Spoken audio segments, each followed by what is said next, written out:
released, I think, 7 albums. Eight. Eight. This is the 8th one. The 8th one. Yeah. The new one. This is 8th one on Armadillo now. Can you tell us something about your latest album, Hold On a Little Bit Longer? Hold On a Little Bit Longer was originally... No, it's the same one. It's the latest one. Yeah, it was originally... Compared with the others? For me, it's very soulful. It's very soul in it. It's a bit of history because it was original supposed to be titled I wanted to title it Yesteryear, Today, Tomorrow, after the instrumental that you would hear on the album, Yesteryear, Today, Tomorrow. Yes. Because it reached back to a sound that Count Basie was involved with, a sound that T-Bone Walker and Tommy Dorsey and Glenn Miller was involved with back in the 20s, before B.B. King was even born. It give that bebop swing, that bebop sound, that old club sound. And I figured, well, okay, what if T-Bone and Count Basie and Tommy Dorsey got together and did a jam? How would that sound? Boom. But the whole purpose of this album were to reach back to inspiration from yesterday. People like the song Hold On was inspired by Johnny Johnson in a big way. The way he played piano, the way he delivered that message, that swing that created that rock and roll sound that Chuck Berry enjoy all the time, that we know that we enjoy from people like Chuck Berry. Yesterday, Today, Tomorrow. Yesterday, Today, Tomorrow. That is the title. That's rock and roll. Yeah, that is the title of that swing, that bebop swing. That is it reached back to, when they dance floor, they get on that dance floor and what they call cutting the rug, and they dancing and swinging it. There are also more than one lovely love songs. Oh yeah, one more time. Special Lady. Again, that like I said, yesteryear, today, tomorrow. Yeah. Some of the songs are for today. Some of the songs are for tomorrow. That's gonna, when BB recorded that song, 3 o'clock blues. Yeah. He didn't know it was gonna last tomorrow. He didn't know it's gonna be one of these classic that lasts on till tomorrow, and even to his tomorrow and tomorrow and tomorrow. Same thing with Special Lady. When I wrote that song, it takes you to tomorrow. Some of the songs, I'm gonna love you in every way. That takes you today. End of time. Love you to the end of time. Again, that's a Malaco sound. See, a lot of people, if they have never been to Mississippi and never been to Jackson, Mississippi, and just hung out in some of the churches and then hung out some of the clubs, you would hear that kind of sound in people like, oh wow, you got Sam Cooke.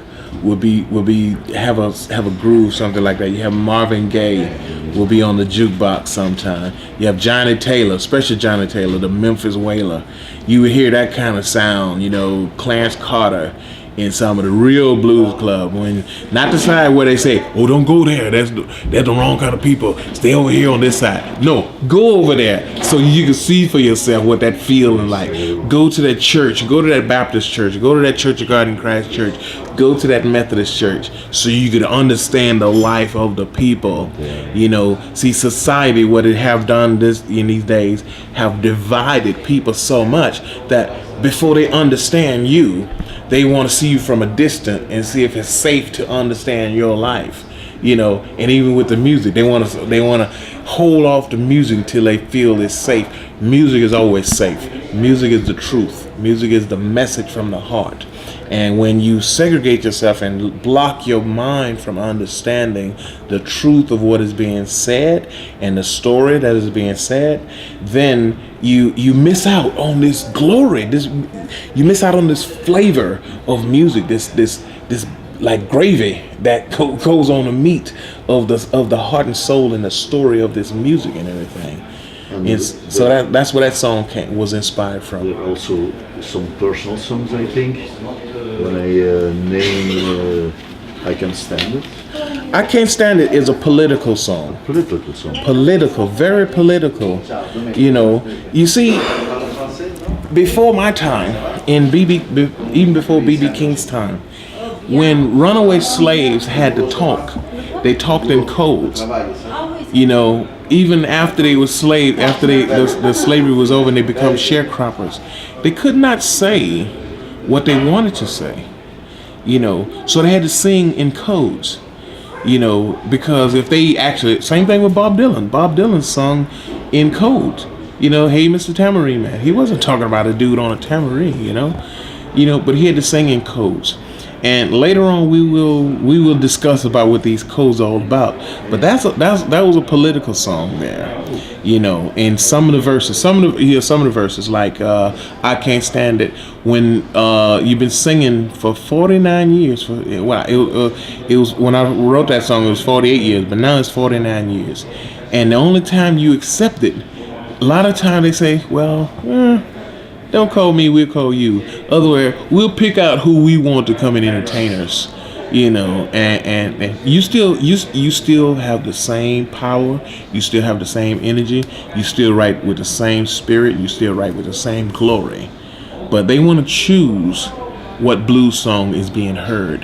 They want to choose what blues person is being heard, long as it covers something that don't resemble the blues. You know, and I'm not about to sell out my career and my life and my history and my belief just to fit in a category. Because if that's so, then I have to ask you, what should I sing? What should I write? Then I have to ask you, what should I feel? Then I have to come and ask you, and not this is just you. What about the rest of the million people? What about the next guy? I gotta ask him what he want to hear. If that's the case, I'll be singing the same song 30,000 or 30 billion times just to please you. Then I got to sing it again to please you. They got to rewrite it again to please you. Then I got to rewrite it again to please that guy. You know, I write from the heart. I write from observation. Sam Cooke said, if you observe what's going on around you and your time of today, you could understand what the people are going through and be able to tell their story. And you could sing to them, not at them. You know, so that's what I try to do with the song. And when something as political steps in and a lot of times you can't say it, that's your voice. The blues is your voice, like a news reporter. He's just reporting what's going on. He ain't making it up. You know, he's singing exactly what's going on. If he said the sun is shining, I'm not making it up. That's the news. You know, somebody who's in a cave say, hey, it's sunny out here. You know, come on out the cave. You know, it's storming out there. It's flying bullets. Stay in your cave. You know, that's what the blues is all about. The real blues I'm talking about. I'm talking about the true blues, straight from the heart. Yeah, there's a lot of songs like love songs, love gain, love loss. Songs like what was the other song? I really love the Change Your Name. You know, it's about, you marry somebody and you give them your name, but you marry them because you love them and you want them to be a part of your life. But if they don't want to be a part of your life and they're doing everything else to prove that they're not part of your life, it's where we getting a divorce. Change your name, change it back to where it was before. If you can't change your evil ways, change your name. It's just life itself. Write these songs. I'm just a messenger. Mr. Bridges, I